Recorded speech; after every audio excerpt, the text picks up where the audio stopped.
नमस्कार, प्रणाम। मेरा नाम है राम और आप देख रहे हैं महाकुंभ की सबसे बड़ी कवरेज। उत्तर प्रदेश की धरती सनातन के सबसे बड़े महापर्व की साक्षी बनने वाली है। प्रयागराज में महाकुंभ की आधिकारिक शुरुआत बस होने ही जा रही है। साधु संतों ने डेरा डाल दिया है, भक्तों की संख्या भी बढ़ती जा रही है और ऐसे में मेले के काउंटडाउन के बीच एजेंसियों ने अपनी फाइनल तैयारी को धार देने के साथ साथ उनको परख भी लिया है। एनडीआरएफ और एसडीआरएफ ने मॉक ड्रिल के जरिए यह बता दिया कि किसी भी खतरे से वो कैसे निपटेंगे। अगर महाकुंभ में कोई आपदा या डूबने की नौबत आई तो वो आपको कैसे बचाएंगे, जरा देखिए।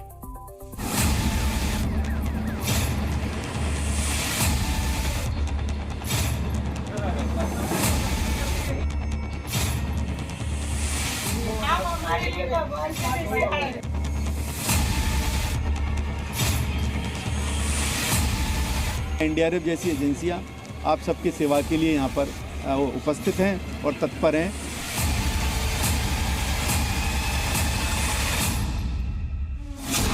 महाकुंभ में आ रहे हैं तो डूबने की चिंता घर पर ही छोड़कर आइए।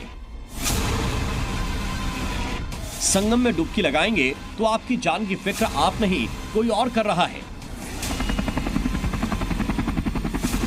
आपदा को धूल चटाने वाले ये वो जाबाज हैं जो प्रयागराज महाकुंभ में आपकी जिंदगी को बचाने का जिम्मा उठा रहे हैं। क्योंकि महाकुंभ में एनडीआरएफ बनेगी देवदूत। वो कैसे, तो खुद ही अपनी आंखों से देख लीजिए कि अगर महाकुंभ में कोई अनहोनी होती है तो उसे टालने के लिए कैसे एनडीआरएफ और एसडीआरएफ मुस्तैद है, जिनके कंधों पर सबसे बड़ी जिम्मेदारी है डूबते हुए लोगों को बचाना।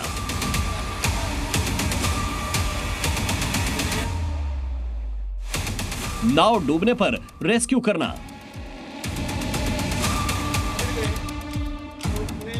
एनडीआरएफ कुंभ को लेकर पूरी तरीके से तैयार है। डूबते लोगों को बचाना, अगर कोई बोट पलट जाती है, बोट डूब जाती है तो उस पर जो सवार लोग हैं उनको कैसे बचाया जाए, किस तरीके से हम आने वाले श्रद्धालुओं को एक सुरक्षित वातावरण दे सकते हैं, इसी के उद्देश्य को केंद्र में रखकर ये सारी तैयारियां चल रही हैं। तैयारियां भी कोई ऐसी वैसी नहीं है, बल्कि फुल प्रूफ है, जो गंगा की तेज धार में भी आपकी जिंदगी का रक्षा कवच बनेंगी। इसीलिए तो एनडीआरएफ ने ताबड़तोड़ तरीके से अपनी ताकत को धार दी है।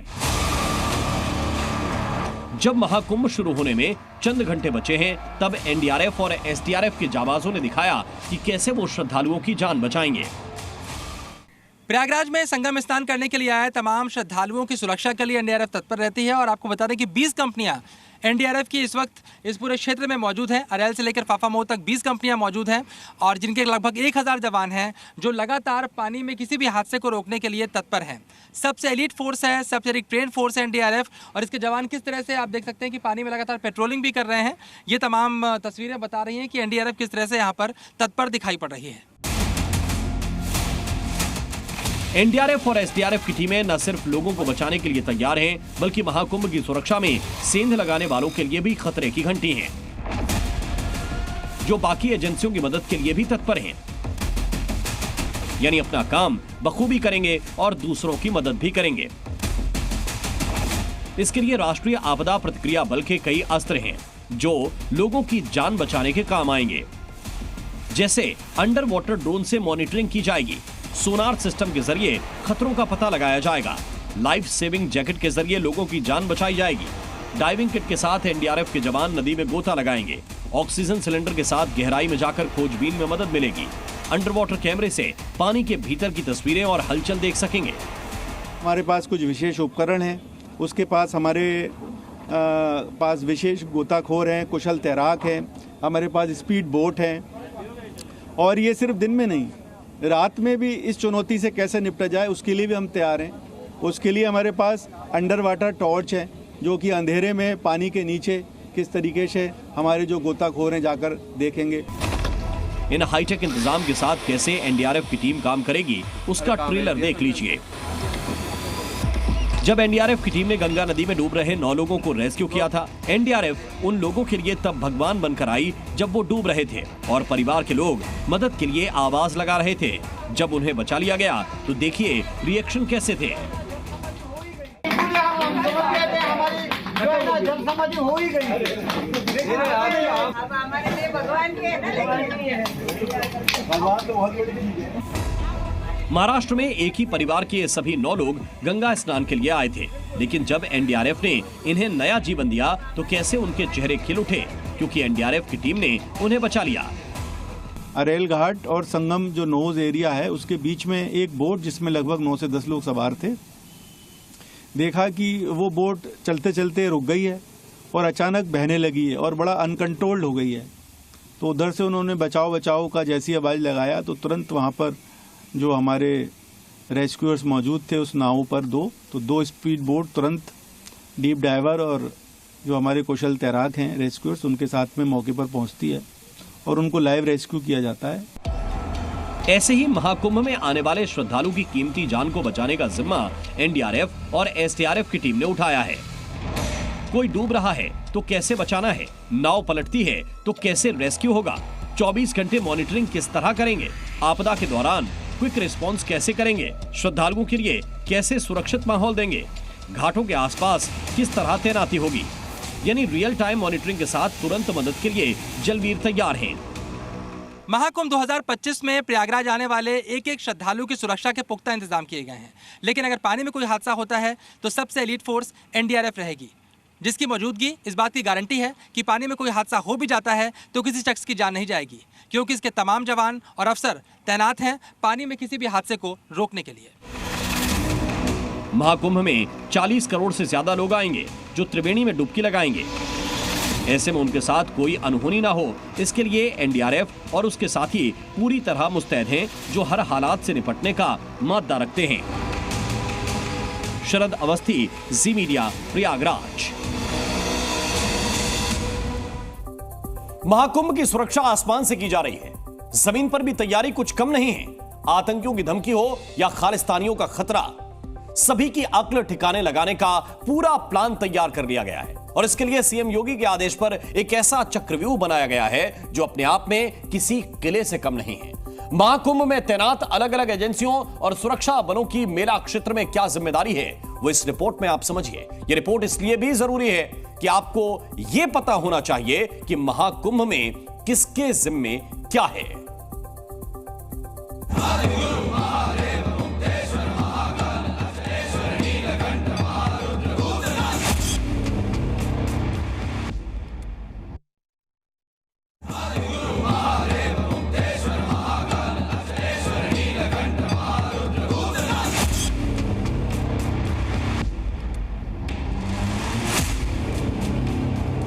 प्रयागराज का महाकुंभ अब सिर्फ आस्था का संगम नहीं बल्कि सुरक्षा का अभेद्य किला बन चुका है।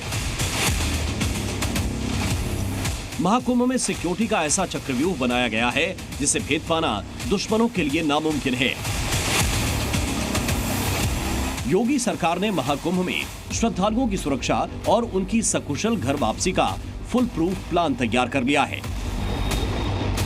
अब महाकुंभ के राजसी स्नान में सिर्फ 48 घंटे का वक्त बचा है। ऐसे में 40 वर्ग किलोमीटर में फैले महाकुंभ क्षेत्र में सुरक्षा बल मुस्तैद हो गए हैं। हर फोर्स की अलग जिम्मेदारी, हर एजेंसी का अलग रोल है। महाकुंभ में श्रद्धालुओं के लिए 12 तरह के स्पेशल सुरक्षा ऑपरेशन तो चलाए जा रहे हैं, लेकिन इसको जमीनी स्तर पर कैसे सफल बनाया जाए, इसके लिए सरकार ने एक ऐसा सुरक्षा चक्रव्यूह बनाया है जिसमें आर्मी, एनएसजी कमांडो, एटीएस के जवान, इसके अलावा महाकुंभ में आरएएफ और पीएसी के जवानों को तैनात किया गया है। साथ ही पैरामिलिट्री, एनडीआरएफ और पुलिस के जवानों को भी सुरक्षा की जिम्मेदारी मिली है। एनएसजी और एटीएस का ज्वाइंट ऑपरेशन चल रहा है। किसी भी आतंकी घटना से कैसे निपटा जाए ये देखेंगे तो आप जल के रास्ते, ये यहाँ पर ये एनएसजी के कमांडो हैं। एनएसजी के कमांडो ये जल के रास्ते आए हैं और वहाँ पर वो उस बिल्डिंग में मॉक ड्रिल कर रहे हैं। इसके अलावा एनएसजी ने अब अपनी सबसे घातक टीम सुपर 30 को मैदान में उतार दिया है। दावा है कि सुपर 30 में एनएसजी के वो कमांडो शामिल होते हैं जो वैसे तो बेहद साधारण दिखाई देते हैं, मगर इसका साधारण सा दिखने वाला एक एक कमांडो भी 10-10 आतंकियों पर भारी पड़ सकता है। महाकुंभ में 200 से ज्यादा एनएसजी जवान तैनात हैं। इनकी जिम्मेदारी भी फिक्स है। एनएसजी के कमांडो कॉम्बैट ऑपरेशन और वीवीआईपी की सुरक्षा में तैनात रहेंगे। इसके साथ ही हेलीकॉप्टर में भी एनएसजी के जवानों की तैनाती होगी जो एयर पेट्रोलिंग करेंगे। वहीं महाकुंभ में आतंकी साजिश की खुफिया रिपोर्ट और बायोलॉजिकल, रासायनिक या किसी भी संभावित अटैक से निपटने के लिए इंडियन आर्मी की मदद ली जा रही है। जो हमारे हाई पोजीशंस हैं वो आर्मी के कंट्रोल में हैं, तो आर्मी कंट्रोल में तो आर्मी के सहयोग से लगाए जा रहे हैं। उसके बाद जो बाकी जगह है उसकी तैयारी की गई है। जितने हमारे हाई पॉइंट्स हैं वो सभी मैंड हैं, पर साथ में हमारे वायु मार्ग से, जल मार्ग से और ग्राउंड लेवल से जहाँ जहाँ आवश्यकता पर कर रही है वहाँ पे फास्ट मूविंग जो है वाटर बोट्स हैं या इसके अन्य प्रबंध के जरिए हम लोग इसको मैन कर रहे हैं। इसके अलावा ड्रोन हमलों से निपटने के लिए वायुसेना की मदद भी ली जा रही है। बिना परमिशन के उड़ान भरने वाले ड्रोन देखते ही एंटी ड्रोन सिस्टम एक्टिव होगा। सूत्रों के मुताबिक इसकी निगरानी एयरफोर्स के जिम्मे है। यानी महाकुंभ में अगर किसी आतंकी संगठन ने ड्रोन हमले की कोशिश की तो हमलावर ड्रोन को तबाह करने की पूरी तैयारी है। 10 किलोमीटर के रेडियस में तो हम ड्रोन्स पहचान लेंगे कि वो कहाँ पर उड़ रहे हैं और 4 किलोमीटर के एरिया में उन्हें हम कंट्रोल कर सकते हैं। महाकुंभ क्षेत्र में चप्पे चप्पे पर यूपी पुलिस होगी। यूपी पुलिस के अफसर श्रद्धालुओं की भीड़ को कंट्रोल करेंगे, ट्रैफिक की व्यवस्था संभालेंगे। महाकुंभ क्षेत्र में 50 से ज्यादा थाने बनाए गए हैं। महाकुंभ की पूरी व्यवस्था यूपी पुलिस ही संभालेगी। वीवीआईपी हो या कोई आम आदमी, हर कोई यूपी पुलिस की निगाह में रहेगा। एटीएस के जवान एनएसजी कमांडो की तर्ज पर आतंकी हमले या ऐसे ही किसी भी हमले का मुंहतोड़ जवाब देंगे। इनकी ड्यूटी वीवीआईपी को सुरक्षा चक्र देने की भी है। एनएसजी के जवानों के पास MP5, AK-47, corner shotgun, close 17 और एनएसजी आगे आगे पीछे पीछे यूपी एटीएस है। इसके अलावा एनडीआरएफ और एसडीआरएफ के जवान हर तरह की आपदा से निपटने के लिए कमर कसे हुए हैं।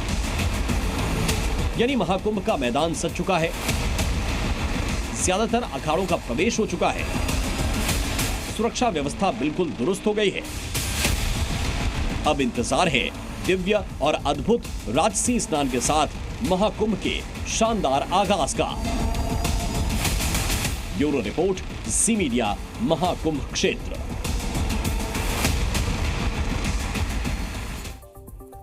और महाकुंभ से ठीक पहले प्रयागराज को सरकार ने इंटरनेशनल एयरपोर्ट का दर्जा दे दिया है। यानी इसका मतलब यह है कि प्रयागराज में तेज रफ्तार से पहुंचने के लिए एयरपोर्ट के साथ साथ अंतर्राष्ट्रीय स्तर की सेवाएं भी मिलेंगी। प्रयागराज एयरपोर्ट पर रात्रि विमान सेवा की अब शुरुआत हो गई है। प्रयागराज से अब 24 घंटे विमान सेवा चलेगी और देश के 1-2 नहीं बल्कि पूरे 25 शहरों के लिए विमान सेवाएं शुरू हो चुकी हैं।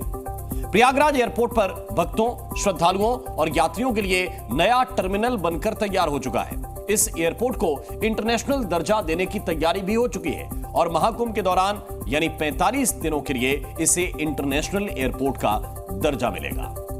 और आइए अब बढ़ते हैं आगे। खालिस्तानी आतंकी पन्नू धर्म के आधार पर लोगों को भड़काता है। सनातन के महापर्व महाकुंभ पर उसकी बुरी नजर पड़ी हुई है। उसने लगातार कई बार महाकुंभ को निशाना बनाने की बात भी कही है, लेकिन आज उसे सिख संतों ने बड़ा झटका दिया। उसके धर्म वाले जहर पर चोट की है। निर्मल अखाड़े के सिख संगत ने पन्नू को कड़ी चेतावनी देते हुए बुरी तरह फटकारा है। देखिए ये रिपोर्ट।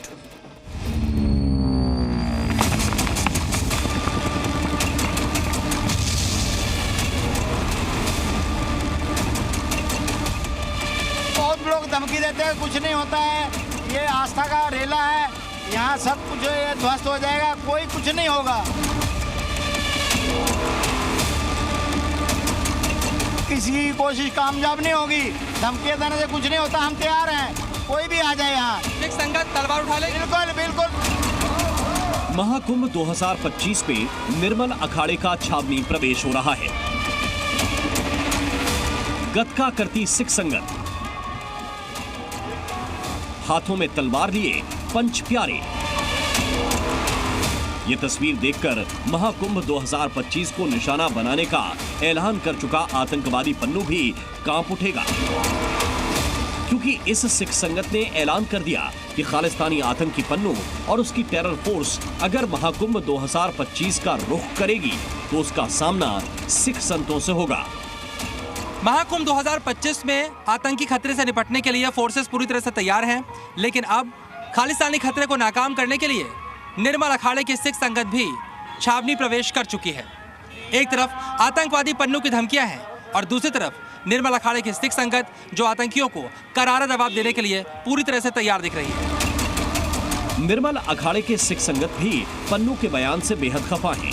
निर्मल अखाड़े के संतों ने साफ कहा कि पन्नू की आतंकी फोर्स आई तो सामना सिख संतों की तलवारों से होगा।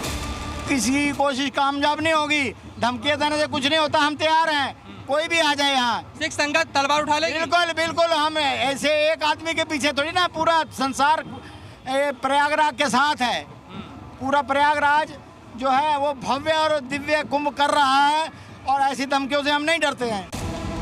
महाकुंभ 2025 पर आतंकवादी हमले का खतरा मंडरा रहा है और खालिस्तानी आतंकी गुरपतवंत सिंह पन्नू ने तो सीधे महाकुंभ को टारगेट करने की योजना बनाई है।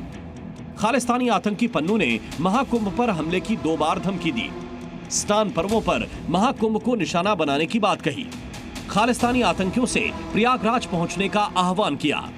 हिंदुत्ववादी विचारधारा को उखाड़ फेंकना चाहता है पन्नू। बार बार पन्नू हमले की धमकी देने वाले वीडियो जारी कर रहा है। खालिस्तानी आतंकवादी पन्नू ने अपने साथियों को सनातन के खिलाफ भड़काया तो मेला क्षेत्र में मौजूद निर्मल अखाड़े की सिख संगत ने उसे चेतावनी दे डाली कि अगर उसने इस पवित्र धरती की ओर आंख भी उठाई तो ये उसकी आखिरी गलती साबित होगी। पन्नू की महाकुंभ पर हमले की सीरियल धमकी ने सिख संतों को बुरी तरह भड़का दिया है। सिख संतों ने कहा है कि ऐसी गीदड़ भभकी देने वाले महाकुंभ में हवा हो जाएंगे। बहुत लोग धमकी देते हैं, कुछ नहीं होता है, ये आस्था का रेला है, यहाँ सब कुछ ध्वस्त हो जाएगा, कोई कुछ नहीं होगा। इस अखाड़े के संतों का छावनी प्रवेश भी हो गया है, यानी पन्नू और उसके आतंकियों से लोहा लेने के लिए अब निर्मल अखाड़े की सिख संगत अखाड़ा क्षेत्र में मौजूद रहेगी। छावनी प्रवेश के दौरान भी सिख संगत ने अपनी ताकत और विरासत का प्रदर्शन किया। इस वक्त आप छावनी यात्रा के दौरान जिस गतका का प्रदर्शन देख रहे हैं उसे सिखों की मार्शल आर्ट भी कहते हैं। इस अखाड़े के संत पूरे महाकुंभ मेले के दौरान ब्रह्म मुहूर्त में उठ जाते हैं और पूजा पाठ, गुरु ग्रंथ साहिब, गुरुबाणी का पाठ करते हैं। छावनी प्रवेश के दौरान अब पूरे महाकुंभ के दौरान गुरुबाणी का पाठ चलेगा, जिससे महाकुंभ का पवित्र वातावरण और ज्यादा पवित्र हो जाएगा। खालिस्तानी आतंकी पन्नू भले ही विदेशों में बैठकर हिंदुत्व के खिलाफ जहर उगल रहा है, लेकिन देश में मौजूद निर्मल अखाड़े की सिख संगत आतंक को कुचलने के लिए तैयार है। आस्था में आओ, भगवान के भजन करो, ये खुराफात में कोई रखा नहीं है कुछ भी। आप सात्विक विचार से यहाँ कोई भी आए, अगर कोई अकड़ के आएगा तो उसका अकड़पना यहाँ रही नहीं चलेगा। कुल मिलाकर महाकुंभ की धरती से खालिस्तानी आतंकवादी पन्नू को निर्मल अखाड़े की सिख संगत ने आखिरी अल्टीमेटम दे दिया है। प्रयागराज में आतंकियों को भेजने की सोचना तो वो छोड़ ही दे, सनातन के खिलाफ उसने जहर भी उगलना बंद नहीं किया तो देश भर से प्रयागराज पहुंचे सिख संत उसकी ईंट से ईंट बजा देंगे। शरद अवस्थी, ज़ी मीडिया, प्रयागराज। और बीते दिनों एक फिल्म की चर्चा खूब हुई, पुष्पा 2, जिसका रियल लाइफ हीरो है पुष्पराज। लेकिन संतों ने अब योगी को पुष्पा अवतार बताकर कह दिया है कि योगी रियल लाइफ के पुष्पा हैं, जो किसी मुश्किल के आगे झुकेंगे नहीं। आखिर कैसे महाकुंभ में योगी को नई उपाधि मिली, वो कैसे पुष्पा और योद्धा कहला रहे हैं, देखिए इस रिपोर्ट में।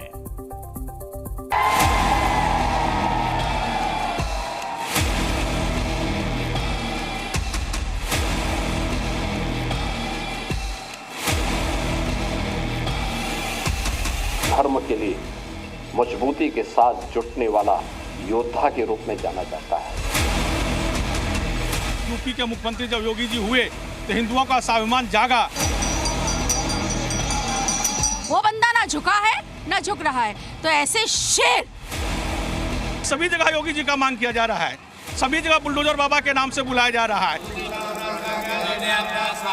हिंदुत्व की धर्म ध्वजा को 7वें आसमान तक ले जाने वाला एक संत मुख्यमंत्री अब सनातन का सेनापति बन चुका है। ऐसा सेनापति जिसने हिंदू धर्म के कालजयी इतिहास को वर्तमान का गौरव और पहचान का पर्याय बना दिया। यार भारतवासी को चाहिए कि उसका एक धर्म है और वह है राष्ट्र धर्म। देश सर्वोपरि है, राष्ट्र सर्वोपरि है। राष्ट्र धर्म को सर्वोपरि रखने वाले योगी को धर्म रक्षक, सनातनी सीएम, बुलडोजर बाबा के नामों से नवाजने के बाद अब संतों ने उन्हें नया नाम दिया है। संतों के लिए योगी सिर्फ नेता नहीं, योद्धा है। देश के प्रति और धर्म के लिए मजबूती के साथ जुटने वाला योद्धा के रूप में जाना जाता है। सनातन की सुरक्षा और सम्मान के लिए साधुओं का मानना है कि योगी जरूरी भी हैं और मजबूरी भी। और यहां वक्त एक छोटे से ब्रेक का है।